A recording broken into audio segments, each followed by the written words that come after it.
even before the game kicks off, you knew that Wolves are heading in the right direction, and they're up against a Spurs team, which is basically like, it's not really a team, it's kind of 11 players thrown together, it felt like.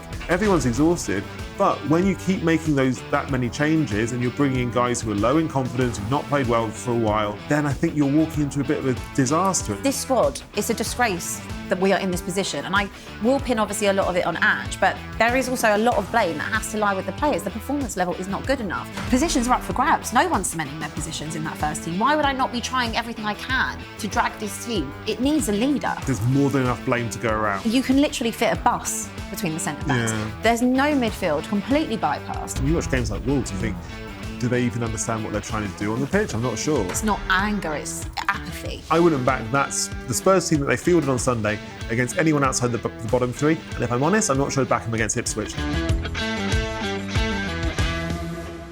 Hello and welcome to Inside Spurs, talkSPORT's dedicated Spurs show where we talk all things Tottenham Hotspur. I'm absolutely delighted to welcome the Athletic's Jack Pitt-Brooke to make your debut on the show. Hi, Abbi. How you doing? I'm good. How are you? Yeah, really good, thank you. I've been like a fan of yours for such a long time. I did tell you off camera that whenever I need some good ITK about Spurs or I see a rumour and I need it verified, I'm straight onto your Twitter. Well, thank you very much. That's really kind. I've been really excited to have you with us. I feel like we have so much to talk about and it is just you and I today. So I really want to get to like nitty gritty bottom of Spurs and really kind of dissect everything that's going on because as a journalist, as a podcaster, you are very in amongst it. You're at most games, right? Yeah, most games. Yeah, so I'm a lot of the time now in the studio, so luckily, I'm not actually at the games myself. You haven't missed much. I haven't missed much at all. I'd much rather be here.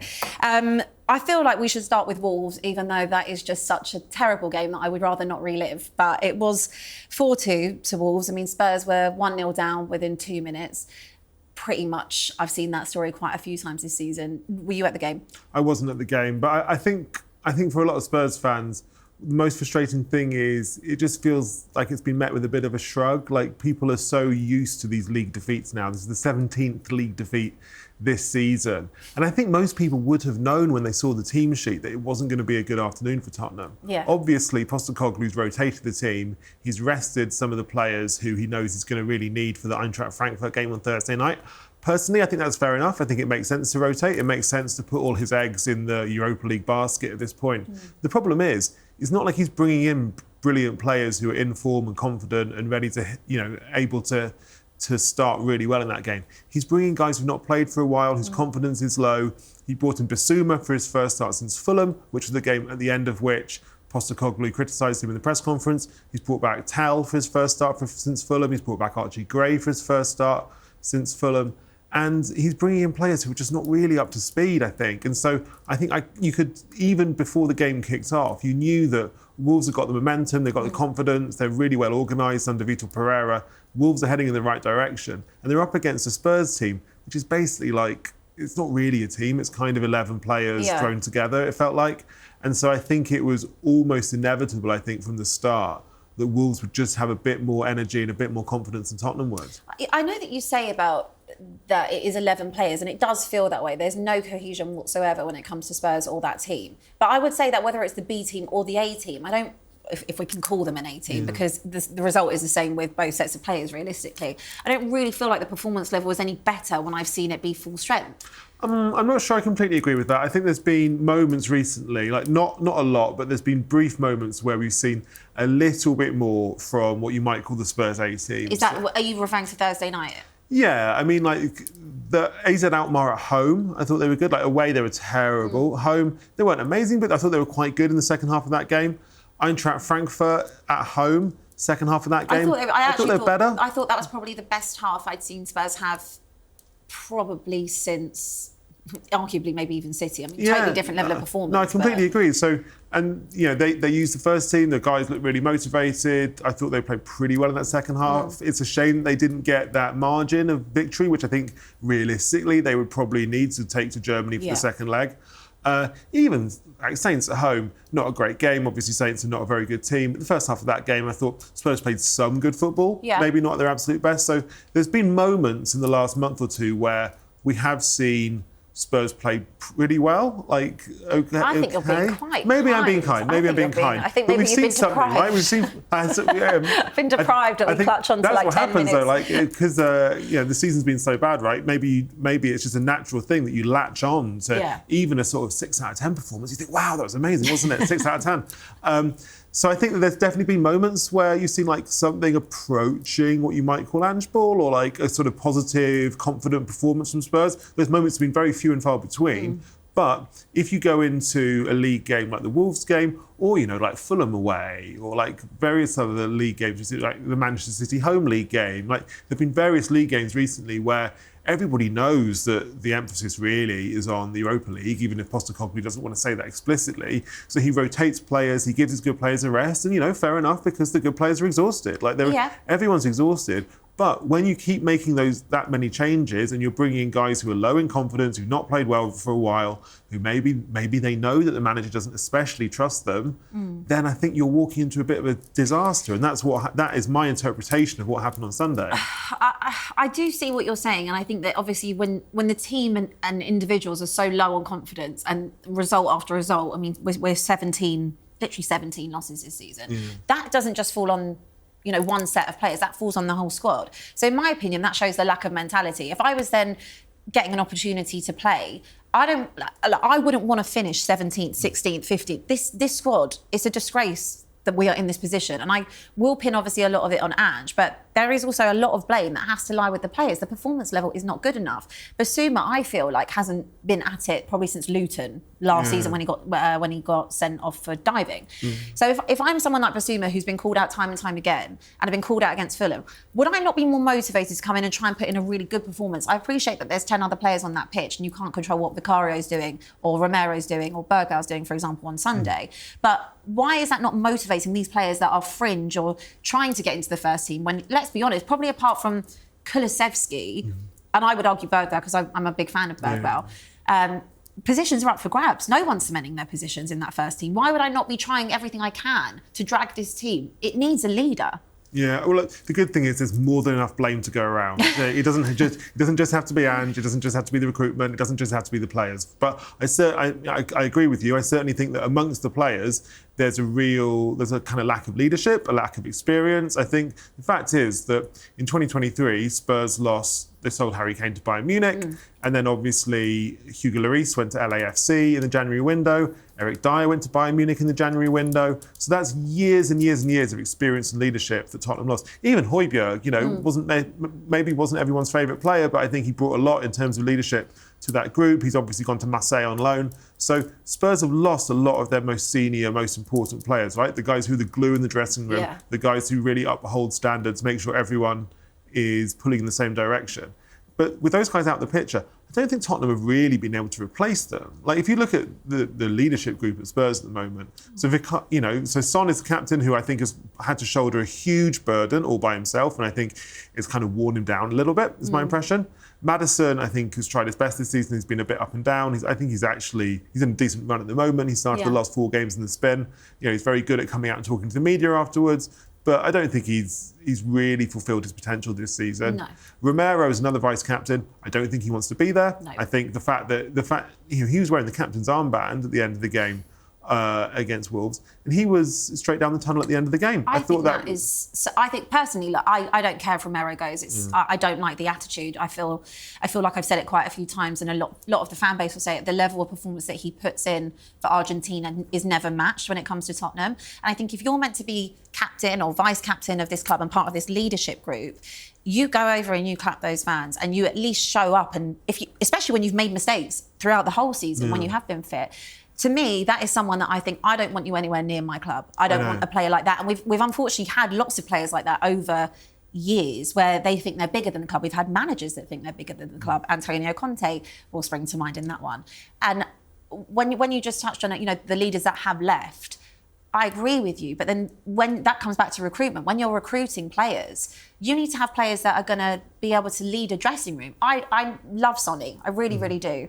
For me, he's not necessarily a leader that I would not get motivated by, but I don't feel like he's the type at this stage in his career where he's going to be like, no, this level of performance is unacceptable, and really be able to kind of give you that like Roy Keane-esque team talk. And I don't see that from James Maddison. I definitely don't see it from Romero either in that behaviour. I can commend James Maddison, especially after Chelsea, when he came out and he said, I know the fans don't want to hear from us, it's unacceptable. But I just think there is no one in that whole side that can really take kind of the game by the scruff of the neck. The only person I would have seen shades of that from this season is actually Archie Gray or Bergvall, and they're 18 years old. Well, I think that's part of the problem, isn't it? Is that Spurs lost all these experienced players, like I said, in the last few years. So they lost, like hundreds and hundreds of Tottenham appearances went out the door, and they were replaced with teenagers. Like, Gray, I think Gray, Lucas Bergvall, Wilson Odobert, I think they're all really good buys. I think they're incredibly talented young players. I think Tottenham did well to get them into the building. Really good talent ID by Johan Langer and his team. Antonin Kinski's another one. I think he's going to be a fantastic goalkeeper. So I think they've identified young players really well, and they've done well to sign them. But the problem is, if you lose senior players and you replace them with teenagers, obviously, like, the squad as a whole is becoming younger. And the squad as a whole, exactly. You're not replacing experience with experience, and so that's why we've got this situation at Spurs now in the last year or two, where I think there's just far less experience in the squad, far less leadership. There's less players who've been there, seen it, done it. Really, you've only got Son and Ben Davis who've been there for a long time at the club, because there's been so much turnover of players. And I just think that when I look back at like things that Tottenham might have done differently or better in the last year or two, I think one of the big missed opportunities was not bringing in some more experienced players last summer. And I don't mean you have to go out and buy like 28-year-olds, 29-year-olds. I mean the sort of players in their early 20s who are at least established in the Premier League, who have been there and done it, and they know what it takes to win games in the Premier League. And if some of those players had come in, I think Spurs would have had an easier time of it. I totally agree with you, but then this also then circles back to the recruitment budget, exactly, Daniel Levy, because if you're not going to be, this is what Spurs always do. They buy young, or they manage to stumble on someone that's a great player, like they did, I guess, with Delhi, years ago. But when it comes to actually buying ready-made talent that can come in and fit right into your side, they never do it because they don't want to spend the money that's needed to go and do it. But then they'll go and spend 60 million on someone like Richarlison, who actually, I do quite like Richarlison because I like the work rate. Again, he's not worth 60 million. But for example, in the summer, they needed an upgrade on Son. So, for example, someone like an Eze would have been a great fit, maturity, been around the block, perfect fit for Spurs. That's a level up from where Son is now. Yeah. They don't want to go and do that because they don't want to spend the money that it would require to bring him in and give you that experience that adds to your squad. And you can go on and push forward from where they were last year, which was finishing 5th. So when you're just relying on teenagers and you're trying to always cut a corner, then the blame on the recruitment, as much as I really like Archie Gray, Bergvall, and the young players they brought in, you need to go and spend your money wisely, even if you get 2 players in. Yeah, I mean, I think you're right. It does come down to the choices made in recruitment, and it ultimately comes down to money. Because when I was talking about like players in their early 20s who are established in the Premier League, who could come in and make an instant difference to Tottenham, I'm thinking first of all of Conor Gallagher. It's like no secret at all. Andrew's a huge admirer of Conor Gallagher. Clearly wasn't getting a look in at Chelsea. He was on the market. He would have been very expensive. Players like Conor Gallagher don't come for cheap. But he would have been. But he went to Atletico Madrid. He would have been worth it. Jacob Ramsey at Aston Villa. Tottenham really thought hard. Tottenham have liked Jacob Ramsey for a long time. At the start of last summer's window, that when Villa needed to sell for PSR reasons, Tottenham thought really hard about Jacob Ramsey. He would have been expensive. He would have been about 50 million quid. It didn't happen in the end. Ramsey stayed at Villa. He's still been there this season. Pedro Neto, again, a player Tottenham liked. He was at Wolves. He would have been great, I think, in the system. That everybody knows that Spurs need kind of higher quality wingers, people who can beat defenders 1v1. Neto would have been a fantastic signing. Goes to Chelsea. So I think, and then Eberechi Eze, of course, everybody knows what a fantastic player he is. He's been unbelievable for Crystal Palace this season. He's a little bit older than the other guys. He's got a big release clause. I think it would have been in the region of 60, 70 million pounds. So, a big chunk out of Tottenham's budget. He would have been amazing at Spurs. But all those players you listed, Spurs were linked with continuously throughout the summer. And it was like, why are we not ending up with these players? Why is it that we can see that actually from a first season under Ange, the foundations, even though it hadn't always been plain sailing, the foundations are actually there. We finished well last year. So it's like, why have you then not gone and invested in a correct way? Even if you bought in 2 of those players, you went and spent almost 50 million on Brennan Johnson the season before that. So you're telling me you can't go and do that on a Conor Gallagher, or you can't go and do that on a Neto. You can. It's just, why are you choosing to do that on, no disrespect to Brennan Johnson, but a player that's nowhere near that price tag? So Daniel Levy produced a brief statement last month when Tottenham's accounts in the previous season were published, in which he basically said that words to the effect of, we can only spend the money that we bring in. We can't spend huge amounts of money in the market. And it's worth remembering, Tottenham have actually spent quite a lot on fees in the last few years. Like if you look at the accounts, there's been hundreds of millions of pounds on fees in the last few years. Lots of that money is still being paid to clubs. Maddison would have been 40 million, Solanke 65 million, Gray 40 million. They have been spending more than they used to. They don't spend a huge amount on salaries. Like the wage bill has come down last season. As for the last accounts, they're now, they used to spend roughly the same as Arsenal. Arsenal now spend £100 million and more per year on player salaries. So Tottenham have been overtaken by Aston Villa in terms of salaries based on last season's accounts. So they have spent, I think, a fair bit on on fees. They don't spend as much as they used to on wages. But I think a lot of people will say if they'd really wanted to give Postecoglou the support that he needed this season, then they should have been more aggressive in the market last summer, particularly with going for those more expensive Gallagher, Ramsey, Eze, Neto type players. Tottenham have been very vocal in the last year or two about their desire for new external investment into the club. So do you think that Spurs are going to get that new investment? Because it seems to me at the moment Spurs are trying to be a big club, but they're miles off it in the way that their infrastructure is. Daniel Levy's created a great business, but in terms of an actual football team, that is floundering. Well, so I think the infrastructure is really good. Like the stadium, I mean, the two main things that a lot of people look at, and particularly like players or managers or whoever looking at Spurs as a potential option, they've got the best stadium, I think, in the country, certainly the best club stadium. Well, I think one of the best club stadiums in Europe. They've got an unbelievable training ground, which they opened in 2012. They spent a lot of money on as well. But that's not going to be the most attractive prospect to any incoming players if you don't match wages at the top level. You don't have consistency with your manager because you chop and change your manager on average every 18 months. And on top of that, your wages are not there. And then you look at the quality of the players that are also in and around you. Apart from the training ground, a lot of teams are building their new stadiums. A lot of teams are building their new training ground. If I was a player that wanted to join a Big Six club, there's other clubs I would go to over Tottenham now. I think Tottenham can still be an attractive proposition for players. I think the fact that, say, like Gray and Bergvall would choose Tottenham, I think that's really worth clinging to, right? Because if you're a young player, but if you're an established player, and Spurs eventually do try and rebuild in the market and need that kind of that 23 to 26 group, why would I pick Spurs? Yeah, that's a different matter, isn't it? So I think that they need to be more.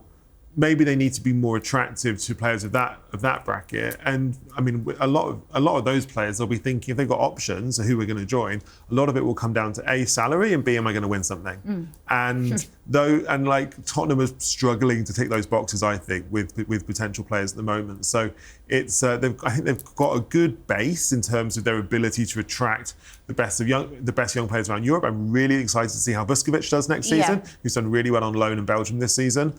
But ultimately, if you're limiting yourself to signing the best 18, 19, 20-year-olds, like that is going to put a bit of a ceiling on what your first team can achieve. And so I think if they're going to make real progress in the future, as you said, they've got to be a bit more attractive to slightly more established players.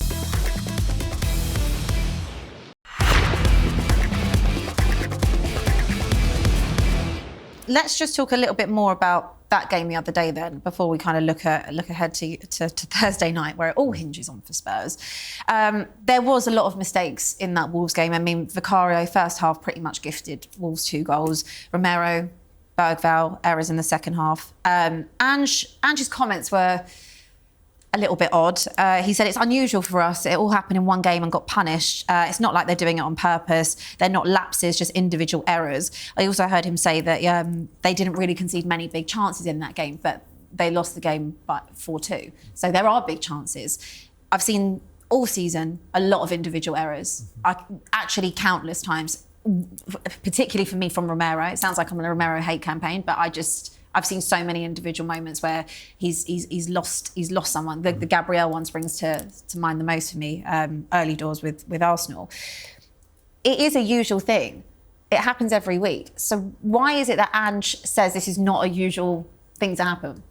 Yeah, I think a lot of people found his comments in the press conference after the Wolves game quite unconvincing. I think that he he can be a really good talker in media situations. Like he can give brilliant press conferences. I've sat through some of them where I think he can be really like clever and interesting and honest and persuasive. I think at the moment, I just think he's getting so much stick that I feel like he's gone into a shell quite a lot with the media recently. Yeah. I think he's a bit more defensive. I think he's just trying to get through his media commitments, and on to the next game. And that's why he'll come out with stuff, which I think, when you read it back, I remember thinking, I'm not really sure if I completely agree with this. I don't find it very convincing. But I just think he's kind of in defensive mode at the moment. But he needs to be honest, though. Like, obviously there is individual performances which haven't been good. But the system itself seems to be a real problem, because I'm not really seeing the system. I'll give it to them. I saw it on Thursday night. I could understand the Ange ball. I was seeing the inverting wingers, whatever. But in terms of the system, I look at the defensive frailties of Spurs. You can literally fit a bus between the centre-backs. Yeah. There's no midfield, completely bypassed. So I look at the start of last season where we had full-flowing, lovely Ange ball to now, and I can't understand how the parallel is so massive. And the parallel between the person as well. If you really believe in your system and you want to implement that, are they not buying into your system? Can they not do the system? I think part of this is because if you're bringing in a lot of players who've not really played much recently, who look a little bit out of touch, out of form, then it's very and you're placing these kind of difficult tactical demands on them. It can be quite difficult for the players to get up to speed. You need to, because it's so high intensity. I think so. The way I think of Ange ball sometimes, it's a bit of a house of cards. Yeah. It's like everything needs to be perfect, and if everything's perfect, it can work well. If like a house of cards, you take one bit out, one bit's in the wrong place, the whole thing falls apart. And so if you're trying to play like aggressive attacking football, like high up the pitch and everything, with players who don't get their positioning perfectly, it can be a disaster. Like, we've all seen the footage from the Wolves game. Yeah. And the number of times like Wolves are just, Spurs give the ball away, and 2 seconds later you've got like 3 Wolves players bearing down on goal, and the Wolves are about to create a massive chance. And for me, this is maybe one of the biggest weaknesses of how Tottenham have played this season, is they make one little mistake and 2 seconds later the opposition have got a huge chance. Every time they lose the ball. It shouldn't be that easy. You shouldn't go from one little mistake to huge chance to the opposition. It happens every week for Tottenham. So is that then on the manager? Does that lie with the manager, or does that lie with the players and not being able to implement what he wants? Bit of both, I think. I mean, ultimately the manager picks the players, the manager sets the tactics. Equally, the players have not played well. Like the players, you talked earlier about motivation of the players. I don't think the players have really shown enough in terms of motivation and standards and mentality and commitment this season at all. So I think, like I said earlier, there's more than enough blame to go around. I think you have to look, you can't just blame the players, you can't just blame the manager. I do think a lot of it stems from bringing in out of form, out of touch players in trying to play a very difficult system. Yeah. The players don't look up to speed. They don't. I mean, sometimes when you watch games like Wolves, you think, do they even understand what they're trying to do on the pitch? I'm not sure. That's where I'm at with it, because I was very much Angian, actually, probably until the Chelsea game. I still backed him for, I don't really know why. I think I was just clinging on to something positive. And I just always felt like maybe when the players come back, we'll start to see a little bit more consistency. He had a hell of a lot of injuries. It's been a really difficult season. I just was like, I want some stability. I've seen so many managers come in, and we've had every different style of manager. And I just thought, I really just want this to work. But then the level of performance I saw against Chelsea, which for me was probably the worst Chelsea derby I've actually ever seen us have, the lack of commitment to that, the lack of intensity. I don't expect Spurs Chelsea to look how that did. And that's when I thought, okay, no, I'm out here, because he's also stood there cupping his ear. Yeah. And I just kind of felt, be honest when you come out in the media after, and just own it. Just say, I cut my ear because they booed my substitution decisions. Yeah. Don't then say, no, I wanted to hear them celebrate. I mean, if you're going to do that, just at least wait for the VAR check to be done. So I kind of lost a little bit of respect in that sense for him, because he'd always been a very honest person, and people say he's prickly, whatever. And I can imagine in the dressing room, when you've lost 17 times, 21 times in all competitions, he's not going to be the warmest, fluffiest man ever. But then I look at what we're going to do moving forward. I assume if Spurs don't go through on Thursday night, he will probably be sacked straight away. I can't see him finishing the season, in my opinion. What do Spurs do next? Well, we don't know 100% yet exactly what will happen. I think it's difficult to see how he could be manager for the start of next season. Yeah. At the moment, I guess if they don't win the Europa League, my assumption is that he won't be the manager. I don't know whether that would come immediately or at the end of the season. If they do win the Europa League, that obviously changes things a bit. Though that said, I've heard some people say, well, what if it's like Erik ten Hag? You know, Erik ten Hag, obviously, you know, Manchester United were it sounds like Manchester United had almost made up their mind to sack Ten Hag in the end of the 23-24 season. Then they surprisingly beat Manchester City in the FA Cup final. Ten Hag stays, but then they sacked him a few months later anyway, and it felt like a little bit of a waste of time. Like, if they were going to do it, maybe they should have done it after the FA Cup final anyway. You know, they sacked Louis van Gaal after he won the FA Cup in 2016. So it's a little bit unclear, but at the moment, I would be surprised if Postecoglou is in charge at the start of the next season. I think he seems to know that. Like, he seems to be fairly open, I think, on this point. He's kind of alluded to that. He's kind of said, you know, to various journalists, you've already said I'm not going to. In a press conference the other day, I think the phrase he used was, there is a general sentiment that I might not be here next season, even if I win the Europa League. So, you know, Postecoglou is a smart guy. I think he understands which way the wind is blowing. But then I guess the next question is, if he's not the manager anymore, then who will be the manager for the start of the next season? And I think they'd have to start, well, you know, I think they would already be thinking very seriously behind the scenes about who that's going to be. My information is that their first choice would be Andoni Iraola, the Bournemouth manager. I think there's also interest in Marco Silva at Fulham, Thomas Frank at Brentford. I've seen a few outlets have been reporting they'd be interested in Oliver Glasner at Crystal Palace, who'd make a lot of sense. I think one thing that unites all four of those guys, Premier League experience. Yeah. You know, they brought in a manager in Postecoglou who hadn't worked in the Premier League before. He'd done really well in lots of other jobs all around the world. He'd done really well at Celtic, where he'd won everything. So he came in with, I think, a really good CV, but he wasn't tested in the Premier League. And I think a lot of people have looked at Postecoglou this season and thought, maybe his ideas are like a little bit too idealistic for the Premier League. Maybe in the Premier League, you need to be a little bit more pragmatic. You need to be a little bit more flexible.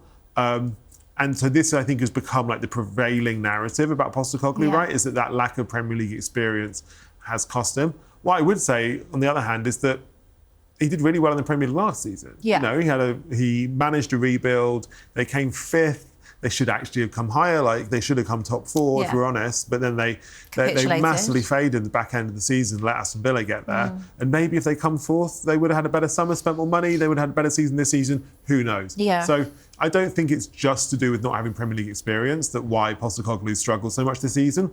But I think if Postecoglou does go, Premier League experience will become paramount in Tottenham's search for another manager. And so I would be very surprised if it was somebody other than those four names I mentioned: Iraola, Frank, Silva, Glasner. I think also you need to have a manager that's a bit like Pochettino in the sense that can kind of work with not too much budget. And I think someone like an Iraola, for example, or even a Thomas Frank that you mentioned, probably fit that quite well.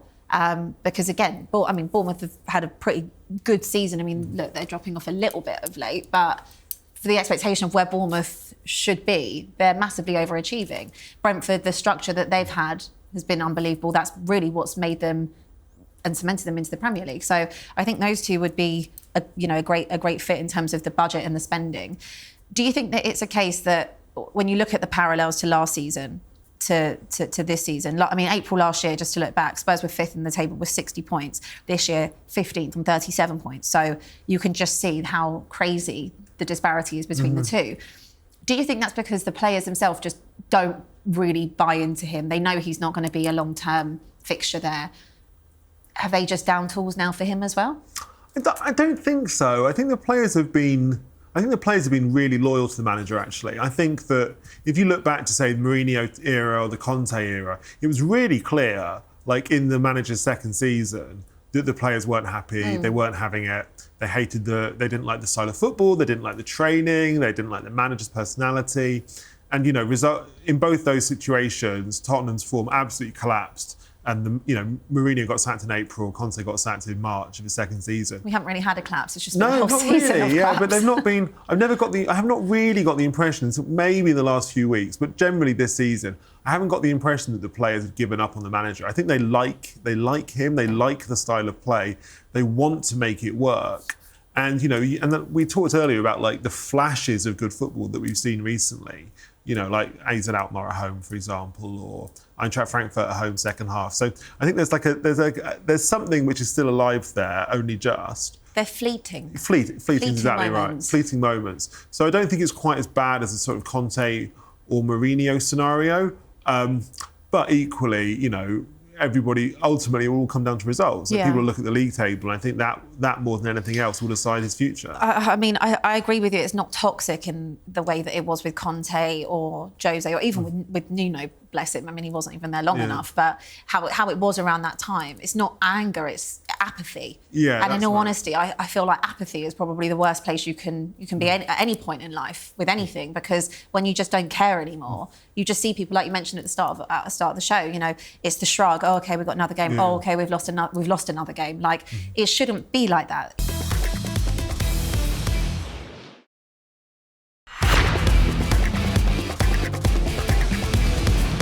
It's the most defeats Spurs have suffered in a league campaign since 03-04. They're only 2 off of that record right now, which was 19. So they will surpass that. There's been more defeats this season than the 3 seasons of Pochettino combined. 16 in total between 15, 16, 16, 17, 17, 18. I know that's a different manager, different style, different model, where Ange is, you know, so set on his ways, and you never, ever see him change anything. I can only think of the Brentford game that springs to mind, where he was a little bit more pragmatic and told Porro to sit and not come forward. And obviously they had to stop the rot. But apart from that, there's been no change whatsoever. And, you know, when Ange is sitting there kind of talking about leaks and stuff like that, if Spurs are winning, then the leaks are just part and parcel of being a big club, right?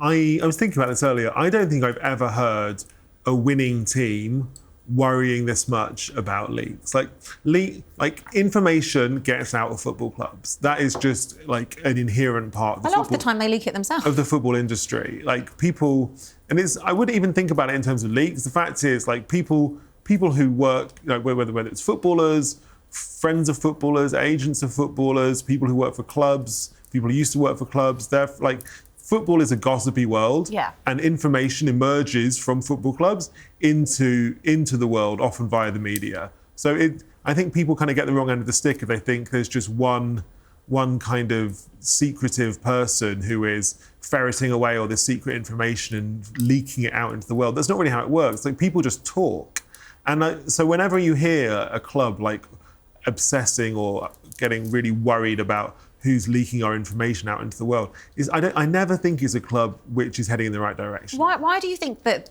they're so bothered by this leak? Because as long as I've known Tottenham, there's always been stuff that comes out of the club. They drip feed things out themselves. I know that. You know, when it comes to like, you'll always see like, you know, when a manager starts to be on the ropes, you see things trickle down. Like the next day, you can tell what the type of headline will be. You know, got X amount of games to save his job, or you know, when they sign a new manager, you know, Daniel Levy will arm new manager with a war chest, and we're like, yeah, I've seen the same thing over and over again. So why is it bothering him so much about these leaks? I don't understand why. Why does it bother you? You know that things are going to get out. It's been said that it's apparently down to the staff, not the players, seeing language from internal meetings copied verbatim in press. Why is it bothering him so much? Well, I think he's, like I said earlier, I think he's in quite a defensive mode at the moment. I think it almost sort of suits him to have something else to talk about other than the football. Maybe it is a useful distraction tactic, but I just don't think it's especially important or relevant or interesting, really, this whole obsession. A deflection tactic. Exactly. And I think it's taking attention away from the fact that they've lost 17 out of 32 league games this season. You know, they've lost 53% of their league games. That's amazing. Like the last time they lost more than 50% of their league games was in 1934-35, where they lost 22 out of 42 and they were relegated, and they didn't get back into the top flight until 1950. Like it's even when they were relegated in the 70s, they only lost half their league games, and they're currently on course to lose more than that. They've still got Aston Villa away. They've still got Liverpool away. They've still got Brighton at home. They've got West Ham away. They've got Forest. They've got some difficult games coming up. I fear that they're going to end up losing, 20 plus league games out of a 38 league game season. I mean, I look at those fixtures and I think, I don't know where Spurs are winning. If you had to pick one of those games. Well, the problem is that they're so the mentality at the moment is so much about the Europa League. And I understand it. I think it's completely understandable. But you've also got to play for pride in the league. I know, yeah. But I think that what this means is that, so let's say best case scenario, they get through on Thursday night. Yeah. And they've got Lazio or Bodo Glimt in the semi-finals. And everybody's all so excited about Lazio or Bodo Glimt in the semi-finals. But then I think they'll probably start to think, well, we got to have everybody fit and fresh. And, can we risk, I don't know, can we risk a Van der Ven? Can we risk Son? Can we risk Maddison, Kulusevski? So maybe we'll go back to the sort of B team for the Premier League games. But if they do that, they've not got a chance, I don't think, in these Premier League games. Do you honestly feel that B team is that bad that they can't get a result against, for example, someone like a West Ham? Well, West Ham's, I don't think West Ham are having a great season either, but I wouldn't back the team that Tottenham put out at Wolves on Sunday. I would not back against anyone other than the bottom level three. Side? No, not in terms of individual quality, but I think a team is about more than just the individual quality. And the fact that team got taken apart by Wolves should suggest to me that I wouldn't back the Spurs team that they fielded on Sunday against anyone outside the bottom three. And if I'm honest, I'm not sure I'd back them against Ipswich. Remember, Tottenham lost at home to Leicester this season. Yeah. They lost at home to Ipswich. Yeah. And so I don't think it's unreasonable to suggest that the team that Spurs put out on Sunday would really have much of a shot against almost anyone else in the division. I think the only team that Spurs have actually beaten in that bottom three, if I include Wolves kind of in that bottom four area. Saints. They beat Saints home and away. It's just Southampton. Yeah.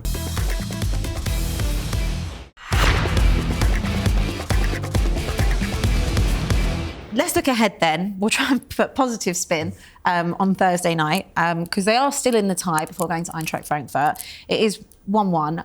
I'll be honest, I was at that game Thursday night. I felt Spurs should be going into this time maybe with it already dead and buried. I thought they were definitely the better team on the night. That Bergvall shot that came off the bar, so unlucky that it didn't go in. They had multiple chances, 2-3 really clear-cut ones that I just wish there would have been a little bit more quality to get you over. Just looking at that, and she's kind of suggested that Son and Odebert, they were rested at the weekend, so they can be available. Kulusevski will start, which is obviously the only saving grace I feel like Spurs have at times. What are you looking for in this game? Because it's going to be a tough place for Spurs to go. It's going to be really tough. The first thing is they've got to replicate how they played, particularly in that second half of the home game, which, like we said, I thought that was probably the best they've played for quite a while. If they can play with that intensity and that confidence, I think they've got a chance. What gives me a little bit of a worry is the fact that I don't really think Spurs have been that good in their European away games this season. They were terrible at AZ Alkmaar. They got absolutely taken apart at Galatasaray. They scraped past Ferencváros. They scraped past Hoffenheim, but I thought they were lucky. They just got a draw at Rangers, but I don't think they were very good in that game. They were terrible at Rangers. So that's 5 European away games. They've not really played that well in any of them. And a lot of those games, they've conceded so many shots. And I just think up against Frankfurt are on a different level from those other 5 teams that Spurs have played away. They won at the weekend as well, didn't they? Yeah, they're on course to come third in the Bundesliga, which will be back into the Champions League next season. We all saw what fantastic player Ekitike was, the brilliant goal at the Tottenham Hotspur Stadium last week. So I think if Spurs are as poor as they've been in some of those European aways, I think Frankfurt are gonna score. So I really think, and given there's no away goals or anything, Spurs are really gonna have to go for it. I think Spurs are gonna have to score quite a few goals to win the game. We know that we'll concede because that's just right. They're not gonna win 1-0, are they? They're not gonna win 1-0. They're more likely to win 3-2 than 1-0 on Thursday. But we know it's going to probably be chaotic in that sense. It's difficult, like you said, on away days as it is, especially with the atmosphere. We know what German fans are like. They love to really get behind the team. It's going to be noisy. It's not going to be an environment that I feel like these Spurs players are going to be really ready to kind of fight for, and that's kind of sad because I'm already resigned to the fact that as soon as I felt that we obviously didn't get the result that we wanted last Thursday, with having a 1 or 2 goal cushion really to help us when we got to Frankfurt, because we know it's inevitable we are going to concede. I'm already resigned to the fact, I know it sounds negative, that I don't really think that we're going to get anything out of this game based on the mentality of the players and how we're playing. I just don't really back us, even though I want to back them so much because all I want is a trophy. I just feel like this is typical Spurs crumble. Yeah, I've had quite a few conversations with Spurs fans this week where people have said, I'm really trying to be optimistic. I really want to be optimistic. I spoke to someone the other day who's going to Germany and they really want to believe that Spurs can produce a heroic European night. But it's difficult to find the kind of rational basis for optimism at this point. I think because of the way Tottenham are playing, their record away from home this season, their record away from home in Europe this season, the quality of opposition they're up against. I think I'm not saying it's impossible, but I think it's pretty unlikely that they will win the game on Thursday and go through. Yeah, it's going to be an uphill battle. But Richarlison and Tell, they did get minutes against Wolves as well. They are important for Thursday night. Anne just said that. Defensively, obviously, Romero was all over the place at the weekend, as was Vicario. Mickey van der Ven was rested. What would you do in terms of like the back line? Because obviously Mickey comes back in. Do you go with Jed Spence, who I know there was an own goal, but we don't really blame Jed for that. We really put the blame on Vicario in that situation. Would you go with him? Would you go with a doggy? Would you go Porro? My guess is that he will go with a doggy and Porro, who I think is the first choice. I wouldn't mind having Spence over a doggy on the left. I just think Spence has been better than a doggy this season, particularly in the last few months. But my gut feeling is that he's likelier to go for a doggy. I guess the big question in terms of selection is Kulusevski fit enough to come back and start? Obviously, he's not started for, I think, it's about 2 months since his foot injury. He came on in the Wolves game. Time flies when you're having fun, right? He came on in the Wolves game. Only played a little bit at the end, but I think if he's fit enough, I think he probably has to start, just because it's such a big game. It's the biggest game in Spurs this season. So for me, I think you've got to throw the kitchen sink at it. You've got to start Kulusevski, whether or not he is fully fit or not. You have to start him. He's probably one of Spurs' only hopes. You need to have a 10 out of 10 performance from James Maddison where he can affect the game, and he actually was quite good last week. You need everyone to be switched on for the full game and hopefully not extra time. Exactly. So you go for, and then if you do have Kulusevski, it's do you play him in midfield on the right? I suspect the answer is out on the right. I imagine they would keep that Bergvall, Bentancur, Maddison midfield three, which has really been the midfield three for the last month or two. And then if you've got Kulusevski on the right, Solanke up front, the only question really is who starts on the left. I think that has to be Son. Do you think it has to be Son? I think it does have to be Son. I just think he's got the experience. I know he's not playing brilliantly well at the moment, but I just think he's the captain. He's got the experience. You know, he was there in the famous 2019 Champions League final run. I think he knows how to score goals in big games. I just don't think. I know that he's not playing great, but I just don't think we've seen enough from Johnson, Odegaard, or Tell to suggest that they should be starting ahead of Sonny for a game of this magnitude. I don't disagree with you, but I feel like Son is, and maybe this is me manifesting that he's going to be super effective. I'm putting it out there, but he's so ineffective in so many games now. And that doesn't mean I don't love him and I don't think that he's a legend of Spurs. I'm just calling it as I see it. And I feel like Brennan gets criticised a lot, and rightly so. And a lot of the argument is, oh, well, he only scores goals. But sometimes you need Brennan to arrive at the back post. Sometimes you need that ball to be put in by a Kulu or by a Porro to be there.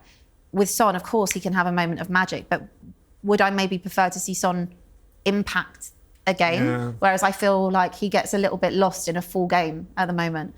I feel like the energy that Son can have in maybe the last half an hour, 25 minutes of a game, that could be the difference for Spurs. I need my wingers to really attack and really go for it. And I feel like maybe an Odegaard might have more energy than Son. Maybe they'd go for something like starting Kulusevski on the right and Son on the left, and then you bring on Johnson and Odegaard in the second half or something like that. I think Odegaard, they've got particularly if the game opens up a bit second half, there's more space. You can really take advantage of the extra pace that Johnson and Odegaard or Tell would bring to this situation. So I'm sure I would see it more as Johnson, Odegaard and Tell can make more of a difference from the bench. Keep Son and Kulusevski from the start. Have you been impressed with Tell at all? I know it's difficult to be impressed by anything when it comes to Spurs, but there was obviously a lot of talk, a lot of hype around that whole transfer in Jan. Have you felt that that's been a worthy signing, or one that Spurs should, I guess, proceed with? I think he's a talented player, and there's clearly got a lot to his game. I don't know what his best position is. I don't think he's a number 9. I think he had that long run of games starting up front where, he tried his best, but I just didn't think he looked like a natural centre forward. I think if Solanke's not fit, I think Richarlison's a much more natural number 9 than Tell. But that also, I guess, comes with experience and age. I think that's fair enough. But I think his most natural role, particularly in this system, is attacking as a left winger, right? Like darting in towards the box, getting shots off with his right foot, a bit like Son. My issue is, I think Odegaard is better at that than Tell. I think Odegaard is better 1v1 than Tell. I think he's more confident. I think he's more dangerous. Maybe that's just because Tell's, he's had a difficult season, obviously wasn't really looking at Bayern, comes to Tottenham on loan, not really fully settled yet. So maybe if he stays at Tottenham, has a good pre-season, he could be a fantastic player next season. at the moment, I think Odebear is better than Tell. I think Odebear has shown flashes of being really exciting this season. Yeah. And I think that if he had, given how much was relying on him in the sense that he's like the only good 1v1 winger that Tottenham have, the fact that he missed months and months of the season for those hamstring injuries has been a disaster really for Spurs, because he's such a good player. But I think Odebear is more likely to make a difference than Tell is on Thursday night. Yeah, I would agree with you. I think that when we have seen him, considering how much Spurs spent on him and that whole transfer just like came out of the blue, £20 million. If I looked at all of the wingers that we've currently got on the books, I'd say he's probably the best one that we've actually bought of late. I'm not putting Kulusevski obviously into that bracket, but I would say when you look at how much was spent on Brennan, or you look at how much was spent on this one, that one, I say actually that's probably the best signing. And I've only really seen a couple of flashes of that talent, and I'm really looking forward to seeing him next season. And I guess that will be under most likely a different manager, won't it? So, okay, what's the realistic expectations before we wrap up then in how we think that Ange will approach this game? Is he going to do anything different?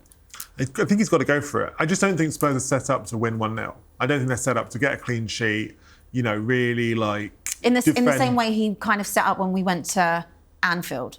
Yeah, I think they've got to go for it a bit. I think they've got to try and score early in the first half, get on top, silence the crowd, wait for Frankfurt to come forward, bring on the Odebear, Tell, Johnson second half, hit them with pace in the break. I mean, they will have to play perfectly. They will have to play like the best they've played all season, or the best since Man City away. When was that? That was November. Late November, so like 4 or 5 months ago. Yes. So they will have to be like unbelievably good. I don't think it's impossible. I wouldn't bet on it, but I don't think it's impossible. I think they've got a chance, but they're going to have to. Everything is going to have to go right. Yeah, I mean, honestly, what's that old saying? Never bet on the early kickoff and never ever bet on Tottenham either. All right, then, what's your prediction then? I'm going to go for brave but ultimately futile 3-2 defeat. Oh, it's so positive, isn't it? I would love to say Tottenham win, and then it's Lazio, Bodo Glimt, and then they get through that, and then we're all on the ferry to Bilbao on the 21st of May for the final. I would love to say that, but I can't honestly say, based on everything that we've seen this season, that I think Tottenham will beat Eintracht Frankfurt on Thursday. It would be dishonest of me to say that I'm confident about this game. I think we'd be lying to ourselves, wouldn't we? Look, I will go, everything I've said in this, I will go against, because I will have to back them as they are my team. There's a small percentage of me that has that hope still in me. So I'll back Spurs to go through. But my God, I think it's going to be a difficult night for Spurs. I really, really do. Don't think it'll be particularly pretty. Jack, it's been so nice to have you with us today. Hope you've enjoyed it. I've loved it. Thank you so much for having me. Hopefully you'll come back on. Maybe if we actually do get through, we can do a little preview for Lazio or Bodo Glimt. If not, then end of the season would be nice. Thanks so much. That is all we've got time for on Inside Spurs this week. We will see you next time on Inside Spurs. Come on, you Spurs. Hopefully we'll be in a semi-final. Fingers crossed.